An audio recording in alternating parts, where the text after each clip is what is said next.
It's just astonishing how pretty much any issue can turn political so quickly in our country. Now, we've been reporting on the power crisis and the coal shortages for several weeks now.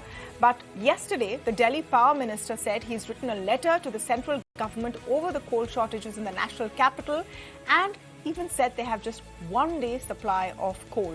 Meanwhile, the centre has stepped in with action. The Railway Ministry has cancelled nearly 670 passenger train trips to prioritise the movement of coal rakes across the country. The move aims to deal with an unprecedented shortage of the vital input at thermal power plants.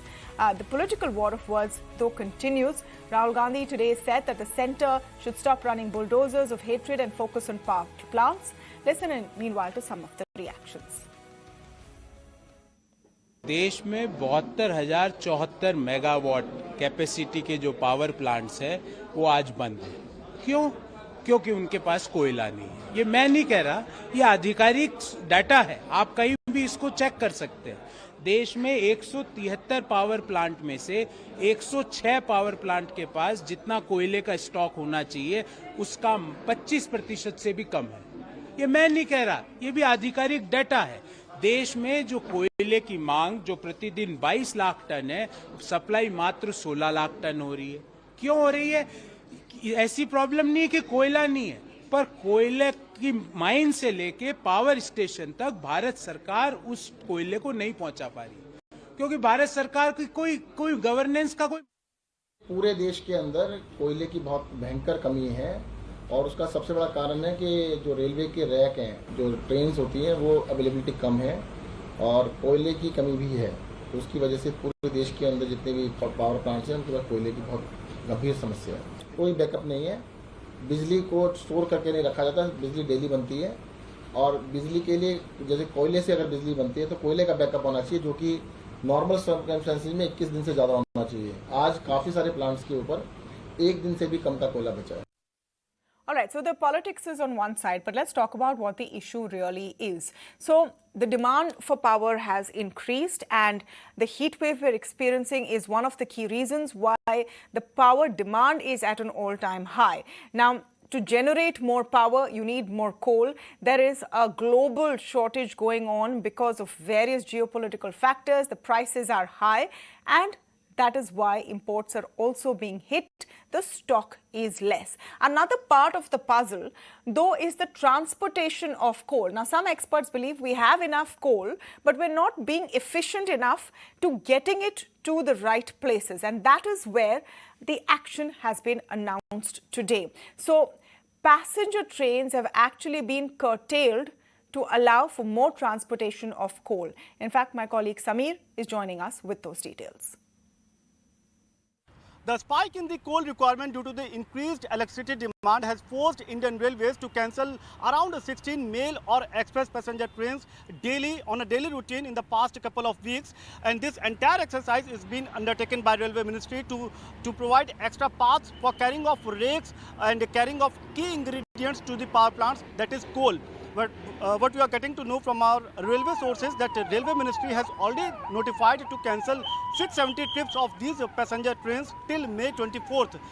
What Railways Ministry is trying to do is to provide extra paths for carrying of rakes with the coal to various power plants that are based or located across the country.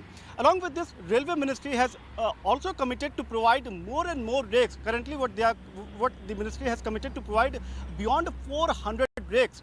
As of now, on a daily basis, around 415 rakes is being provided, and each rake has a capability to carry around 3,500 tons of coal.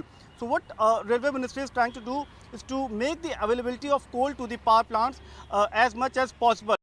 Definitely there is some protest about the Railway Ministry move that they are cancelling the passenger trains, but what ministry officials are saying that they are left with only one option to provide more special paths for carrying these rakes. And not just this, the entire exercise is likely to go for next 2 to 3 months till July, because from August the monsoon season will kick in, and Railway Ministry believes that this is a temporary phase and situation is likely to improve in next 2 months. All right, so the situation is likely to improve in 2 months is one of the hope and optimistic sort of outlook. Meanwhile, power demand has been surging, and that has also been communicated by the central government. What do we do in this situation? Anil Razdan, the former Power Secretary, is joining us on the show. Sabyasachi Majumdar, Senior Vice President and Group Head Corporate Ratings at ICRA. Harry Dhaul, Director General of the Independent Power Producers of India Association, is joining us today as well. Welcome to all of you. Mr. Razdan, let me begin just with your assessment of the current situation, because we've been reporting on the power crisis and the coal shortage for at least a few weeks now. We could have imported more coal in this interim. Is it a coal stock problem or a management problem or a transportation problem?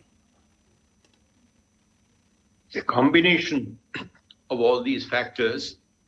We have not been importing as much coal as we used to do earlier. There are certain import-based plants whose PLF is much lower than it ought to be. The price of imported coal is certainly higher, with 2 years of COVID interruption reduced the demand, but the overall import figure is certainly low. We also have a situation of overdues from the distribution companies, which they owe. That money is owed to the distribution companies, who in turn have to pay to the generators, and the generators will of course be paying to the coal companies, etc. So, we are heavily thermal coal dependent. Our fossil fuel capacity is about 60% installed capacity, but in terms of energy, almost 80% of the energy is from thermal. And from the renewable sources, though we have about 39% capacity, the power output from there is only about 18%. So we continue to be heavily coal dependent. We've not added to nuclear, so we do not have baseload power from nuclear. We have below 7,000 megawatts. It's not a very good situation. The railways claim that a lot of coal is still, the coal companies say that there's a lot of coal which is still lying around the sidings. And that coal has not been lifted. And I think the railways have woken up a little late to the situation. They certainly need more rakes. I'm told very recently they placed a very, very huge order for rakes. And they've also had to cancel some passenger trains, unfortunately, which is going to lead to a lot of disruption. But this was necessary, because a few days stock is not good. When you talk of 77 million tons stock lying around, it's no use till it is at the plant where power is to be generated. It's a vicious cycle, but I think in the long term, I've been saying you need demand side management. You also need to do a perspective planning. And all in all, I think smart metering, so that you pay as you consume. A lot of these factors have to come in, and I can only hope that this situation doesn't remain bad for 2-3 months, because thereafter, when the rains start, the mining of coal from domestic places will also come down, because the mines will get flooded. So a bit of hydropower will get added. In this interim, power demand has set a new record. It's reached an all-time high at 207.11 gigawatts today. I will be getting in a report from my colleague Prakash on that aspect as well in a bit. Mr. Harry Dhaul, what I want to understand is, till all of this is fixed, and we're trying to increase the import of coal. We're telling, our thermal plants to have, and states to have at least a 3-year stock and build up stocks. We're getting the trains and the rakes in order. Are we still going to suffer several hours of power outage in many parts of the country, even as all of this is being done? Let me just say that I like the fact that the government has got into action at a national level. I think full kudos to that. Let me also say that crisis that you are facing today is not of the last few years. It's something which has been building up for a long time. So the quick fix that I would suggest for the government to consider through your channel is, the government should support Coal India with a cash injection, whereby Coal India starts supplying whoever wants coal across the country to the best of their abilities. And the same thing for the import of coal. There is a time lag for import of coal, but for the domestic coal, like last year, the government got into action. They were able to sort out the crisis very quickly. Number two, I also feel the government should seriously look at the fact that discoms are not paying generators. And under the new IBC law, what is happening is these generators are being taken into bankruptcy. So there is no appetite or the banking sector's appetite to support or fund the IPP side of it. Therefore, now we come to the point that if you can't get the money from the banks and you can't pay for coal, obviously you're going to be in a soup. And therefore, a large amount of capacity of IPP plants are in a soup. Therefore, you have sort of stranded or lost capacity. My suggestion for that is let the government think about this carefully and immediately announce a moratorium on all power company dues for a period of 2 to 3 years so that we are also able to simultaneously add some new thermal capacity. See, this is the crisis today with the consumption today.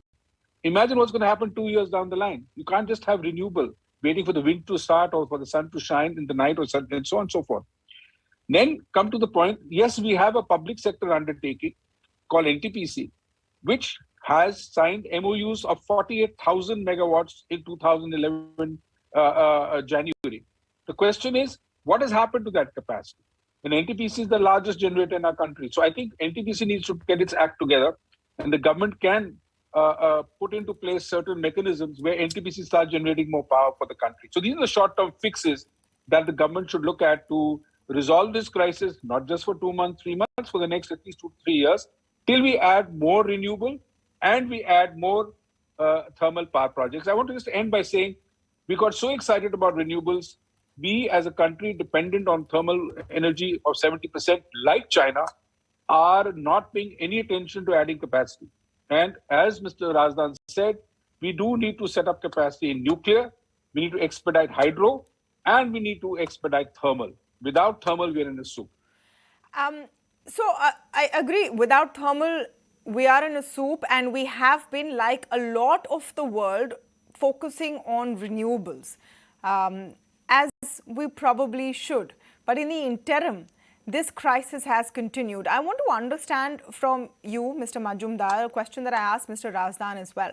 If you were to pinpoint what really is the reason behind this crisis, would you say it's the global coal prices which have shot up, which led to lesser imports than was needed, or was it an inefficient distribution, which is why the panic button that has been pressed today on railways transporting that very necessary coal to the places that need them?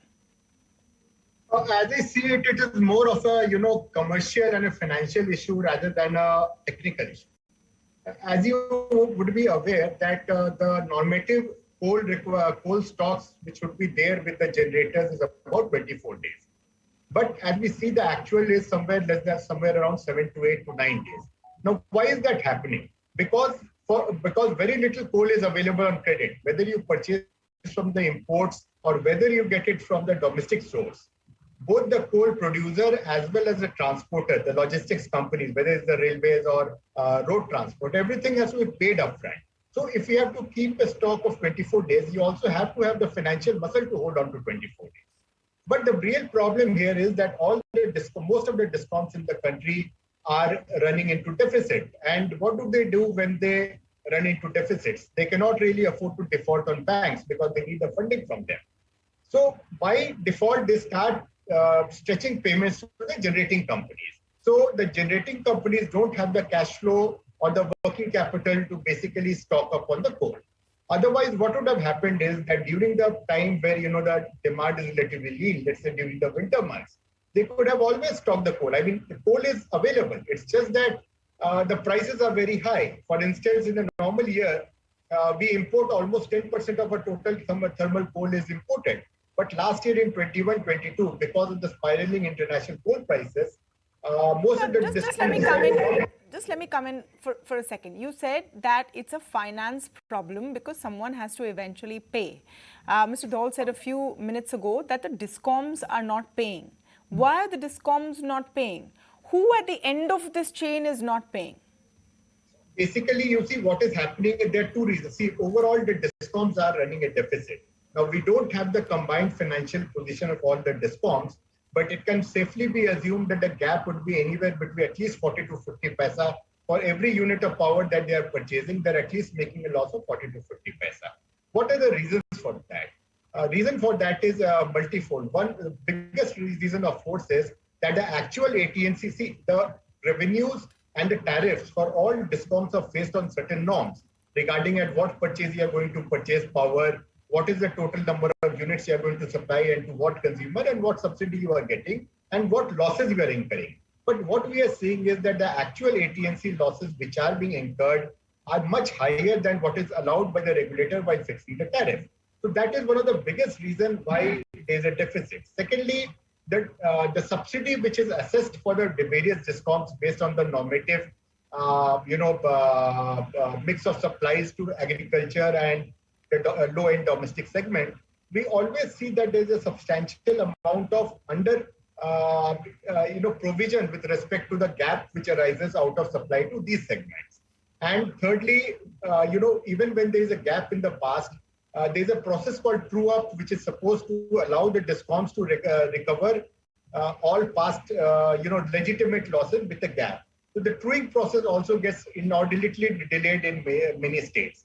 So cumulatively, what we see, all these results in a loss of almost like 40-50,000 crores or thereabouts. And the fact that in the last, because of the COVID-related disruptions, there has been hardly any tariff hikes over the last 2 to 3 years. All these are the factors which have resulted in substantial gap between the revenues and cost structures of a discom.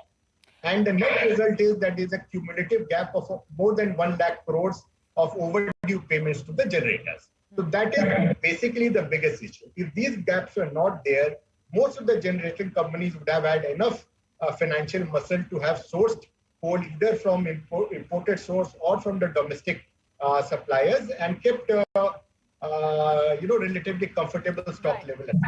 So, Mr. Razdan, this situation as it's been brewing is definitely not a new one, where you have discoms that are not able to pay power generators, then who do not have the financial backing to stock up on their coal, and then you suddenly have this mess. Now, who is supposed to fix it? I'm asking this in the context, and I'm not asking you to make a political comment, but today you have states saying that the central government needs to do something. We have 1 day of coal. Please come in and do something. The central government is saying that we're getting these trains sorted. No one warned us that you have such a huge coal shortage. Can you explain to us the structure? Whose job is it to ensure that we're not at the edge of a situation like this? You see, the power sector, as you know, is a concurrent subject. So it is the central government and the state governments who are both involved in this thing. And now it's not only the public sector undertaking, it's the private investor also who's been encouraged over the years.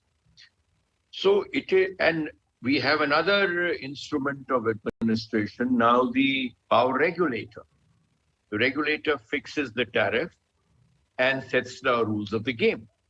The government is supposed to be a distant watcher for some reasons, but it cannot really be because the railways are under the central government. You have to, I've been one of those who says that the holding cost of even assuming that we introduce smart metering, immediate payments, I would say that asking somebody to hold on to 20 days or 30 days of coal stock in a thermal power station is certainly not affordable. We should, I think, be having much faster movement of railways, or what we had planned, that you transmit power from sources close to the collieries and or to the import stations and take it to their destinations through transmission systems. It's a highly inefficient system, energy intensive system, that you are transporting through railways coal from such long distances across the country. Number two, I think enough emphasis, and I think a realistic emphasis on energy efficiency and energy efficient products has not been given. In the future, the real big demand is going to come from climate control, air conditioning, as we are going in for a hotter climate, as we are also moving into multi-storied buildings, glass fascia, our living spaces are going to consume a huge more amount of power. So when we fix various categories of taxation, modes of raising finances through urban dwellings, there should be straight away a concession to those who make energy efficient products so that those energy efficient products sell more in the market as compared to the inefficient ones. And guzzlers like air conditioners and all, we only move into the more efficient ones. Number two, even our buildings, the multi-storied buildings that we necessarily have to create on account of space constraints, there has to be a serious concession to those who comply with environmentally benign buildings, green buildings, so to say. Giving an award here or there is not enough. The whole government policy apparatus must come in to a common goal. And then you come to renewables. We've been talking of adding renewables. We are a huge country which is a vast transition coming in. Why did we not set up the solar manufacturing capacity before going in full scale for addition of it? Who are we working for? I don't want to mince words. Were we working for China, for China's industry? They were producing the cheapest plants. We've got to create employment for our youth. We've got to create opportunities for our industry. And all this integrated plan has to come into being. Then when you're getting into renewables, you need to work very fast on storage. Now, floating another balloon of a hydrogen or something like that, few electric vehicles, that's not going to work for a country like India. You have to understand that you have to fix time of the day tariff because our power sources are going to move that way. The tariffs are uniform through the day. Sorry, you have to tell people when it is cheaper to pick up power. You must pick up power at that time.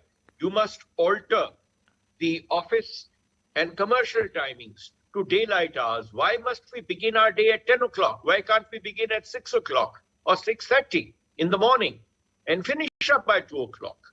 I said so at another channel that when I began work in the field in the IAS, we used to work from 7 to 2 in the summer. Now that kind of thing has to come in. We cannot live like the Arabs. We're not oil rich, and we cannot live like the very high income West. They can afford to live like that. We are a poor country. We've got to adjust ourselves to nature. We were thought to be abundant in coal, but yet there are limitations. We've got to cut down on coal also because of global warming. But this transition must be done in a manner that is rational, in a manner that is sustainable into the future, and which looks at an India that is energy efficient. And there's demand side management besides supply side solutions. I want Harry Dhaul to come in on this, that we are going to have to manage demand as well. And is doubling down on thermal really the way to address this issue? Well, Mr. Razdan very nicely and eloquently listed out a whole things that need to be done. But I think what the country wants to know is what can be fixed immediately. Yeah. So we can have a long-term discussion on demand-side management and third-party financing and energy efficiency and incentives and white certificates, sort of renewable energy certificates and so on and so forth. But the fact of the matter remains, you need to fix the transition. And I agree with Mr. Razdan on that. We are not managing the transition properly. And I think this particular government being so proactive should, at the highest level, take the situation in hand, declare, if I can use the word, a national energy emergency to fix these problems about rails and coal and rakes and delivery and distribution and generator and what. Basically, the financial implosion that's taken place needs to be fixed. At least the banks and the agencies which are responsible for getting the funding in, whether it's private sector or public sector, I don't care, For me, all power stations and power assets are national assets. And I think the time has come for the government to step on the gas and take a holistic position and attack this problem. I'm not going to be very worried about this, time-old agenda of concurrent subject and the constitution and this and that. I think what we need to do, looking at the way the 5-6 packages were put together from 2001, 2002, where the discoms were bailed out, I think what we should do this time is bail out Coal India, bail out the railways, make sure we dump enough coal everywhere so they can't ever complain they don't have any coal. That's one. Secondly, the states which receive that coal by the induction of funds into Coal India should and would be monitored to see that their AT&C losses come down and they start behaving in a financially responsible manner. And if you do that, then there is an incentive for the distribution companies and the states concerned under the concurrent list to behave in a responsible manner as far as the finances are concerned. I think, if I remember correctly, the states have a restriction on how much money they can borrow. And I must also add here that NTPC and Power Grid have a special incentive scheme where they are allowed to attack or pick up money from the state subvention in case they don't get paid, whereas the IPPs do not have any of that benefit. I also want to say that IPPs are coming in through a competitive bidding route, and the state power plant, power generators like NTPC and all are on a cost plus route.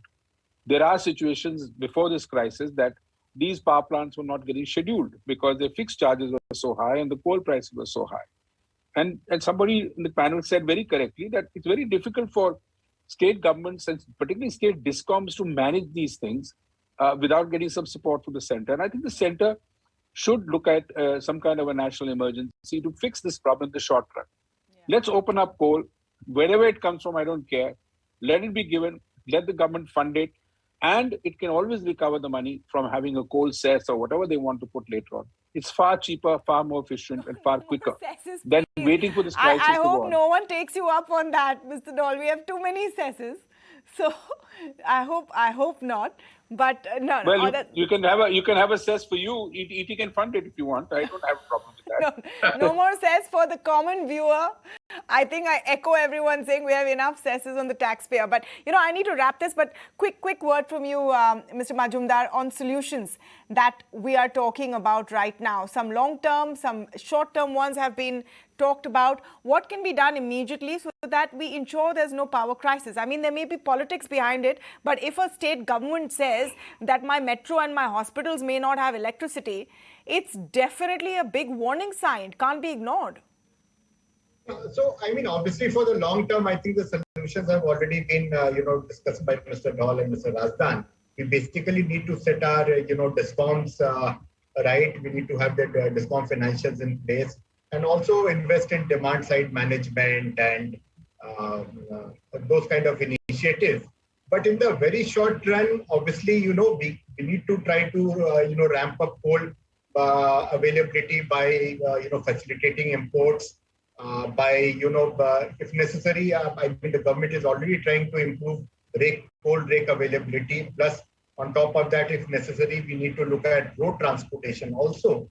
But at the same time, the state governments also have to, put in money and ensure that, discoms are able to pay these, service providers, whether they are, the colliers or they are the transport companies or transport agencies, to ensure that coal movement is there.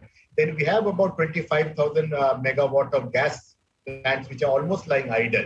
Now, of course, they don't have low-cost domestic gas available, but they can run on RLNG, subject of course to certain, pipeline constraints at the plants. They can also run on naphtha, although the marginal cost of running on imported RLNG or naphtha will be more than 15 rupees. So, solutions are available, but there's a cost. But again, it's not that you'll be paying 15 rupees per unit on the entire units. It may just be about 4 to 5% of the total, because our, average shortage is about 4%. So, it's the call that the state governments have to take and the central government has to take as to whether they are willing to look at these kind of short-term high-cost solutions to partly, if not fully, bridge the gap. Yeah. So we need to find solutions at all ends. I mean, we had this discussion last year during the rains when coal mines were flooded, and then we had a coal crisis. It is looking like it may be a recurring problem unless we definitely accelerate our efforts. Thank you so much to all of you for joining us on the lead debate this evening, where we've been talking about a looming power crisis